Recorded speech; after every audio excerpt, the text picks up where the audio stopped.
pas trop de surprises. En fait, on a gagné, on est content, c'est une victoire qui est bonifiée, et ça c'est important, on va dire, pour le classement. Maintenant, beaucoup de réglages encore qu'il va falloir faire, c'est un petit peu logique. Dans le set de base qui démarre, si c'est le libéraux, il y a 5 nouveaux par rapport à l'année dernière. On a changé la passe, on a changé un R4, on a changé au niveau du centre, donc même si tout le monde a le niveau, il n'y a aucun souci de ce côté-là pour évoluer en N3. Voilà les réglages qu'il va falloir trouver, les places les uns par rapport aux autres, tout ça c'est un petit peu normal. Et puis voilà, donc on a gagné la semaine dernière contre Pont-à-Mousson. Il y a des choses qui ont été bien, il y a des choses qui ont été moins bonnes, mais on va dire que sur le fond de jeu et ce qu'on est en train de mettre en place cette année, ça prend forme. Ce dimanche, sacré morceau. Oui, parce que on ne se fie pas au fait que MDPA soit un club qui monte, comme Pont-à-Mousson la semaine dernière. MDPA, c'est un des clubs qui refuse la montée depuis plusieurs années en Alsace. Là, cette année, ils ont décidé de l'accepter. Sportivement parlant, je pense que c'est une équipe qui avait déjà sa place. Ça s'est d'ailleurs prouvé la semaine dernière. Ils ont beau être promus, ils ont remporté leur premier match, eux aussi sur une victoire bonifiée. Alors, on est devant eux au classement, mais c'est tout ce qu'il y a de plus honorifique après la première journée. Donc ouais, une équipe qu'on prendra très au sérieux avec d'anciens joueurs de Kingersheim. Disons énormément d'expérience de l'autre côté du fil pour nous demain en déplacement. Donc c'est certainement pas un match qu'on prend à la légère. Avec une des recrues estivales, Pierre-Marie Jacob. Comment se passe l'intégration au sein de ce groupe, même si tu connaissais Alors, beaucoup de attention joueurs. à ce que tu vas répondre. Ouais, ça se passe très bien. De toute façon, je connaissais quasiment tous les joueurs, donc pour le moment tout se passe bien. Content de retrouver les terrains de volley. Bon, il a fallu quelques petits réglages lors de ce premier match, et c'est normal. Bah, c'est normal, oui, surtout que comme l'a dit Jérôme, on a une nouvelle équipe avec beaucoup de nouveaux joueurs. Puis aussi, personnellement, ça faisait 5 ans que j'avais arrêté, donc ouais, c'était assez compliqué le premier match. Bon, alors comment vous qualifiez le niveau de cette formation? Est-ce que c'est meilleur qualitativement que la saison passée? Je m'adresse à l'entraîneur. Alors pour nous, à l'heure actuelle, c'est moins bon. C'est pas compliqué, c'est moins bon, mais c'est normal, on avait un collectif qui était rodé. L'année dernière, la grosse nouveauté, c'était quand même Romain Totelet qui était à la passe, qui lui était nouveau, mais un joueur hyper adaptable, avec un niveau de jeu au-dessus de la N3 en moyenne.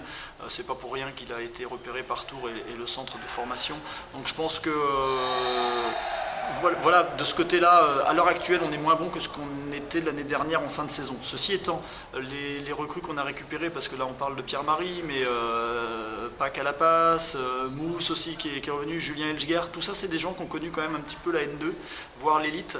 Et voilà, tout le monde a un peu de bouteille.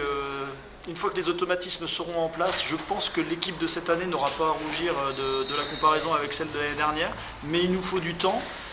Voilà, l'entraînement, on a repris ça fin août, on reste sur un niveau de National 3, on s'entraîne 2 fois par semaine.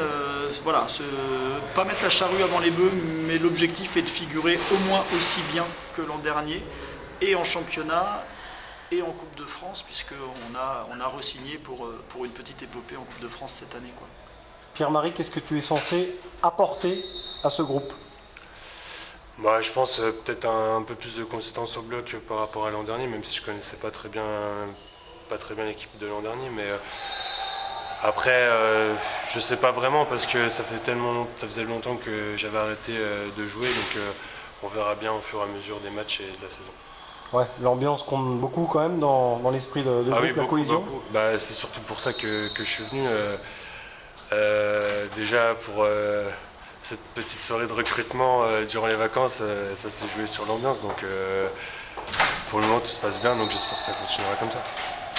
Le prochain match à domicile, j'imagine que vous invitez un large public, même si il est fidèle. Alors le public géromois est très fidèle, il pourrait s'élargir puisqu'on n'est pas sectaire, même si on est au bout de la vallée, il n'y a aucun souci. On sait qu'on a un public de connaisseurs. Alors à Gérardmer, le public est connaisseur parce qu'il y a une grosse culture sportive sur Gérardmer, au-delà même du volley. On a un noyau dur de fidèles par rapport au volley, ça c'est une chose. Mais c'est vrai que sans gloriole aucune, parce que c'est vraiment pas l'état d'esprit qu'on a dans le club, mais bon, c'est le Sportco qui tourne bien à Gérardmer. Il y a d'autres associations qui tournent très très bien au niveau sportif à Gérardmer, au niveau international, au niveau national, mais en Sportco, c'est vrai que c'est nous qui avons la palme depuis quelques saisons. c'est cyclique et ce ne sera pas toujours le cas, mais c'est le cas en ce moment. Et effectivement, ça attire le public géromois, qui est un public de connaisseurs du monde sportif et qui est au-delà des portes du volley, très, très content de venir voir un spectacle qui a souvent été un beau spectacle en plus. Il y a souvent une bonne ambiance au volley à Gérardmer et on en est très content. Ça nous a d'ailleurs sauvé une paire de matchs l'année dernière, donc effectivement on attend un nombreux public, alors pas la semaine prochaine puisqu'on est exempt, mais dans 15 jours au milieu des vacances de la Toussaint. On sera ravis d'accueillir du monde. Et vous accueillez quelle équipe? On jouera Laon de tête. Non, Saint-Georges, autant pour moi, l'avenir Saint-Georges, une équipe qui vient du côté d'Auxerre, voilà, un de nos gros déplacements.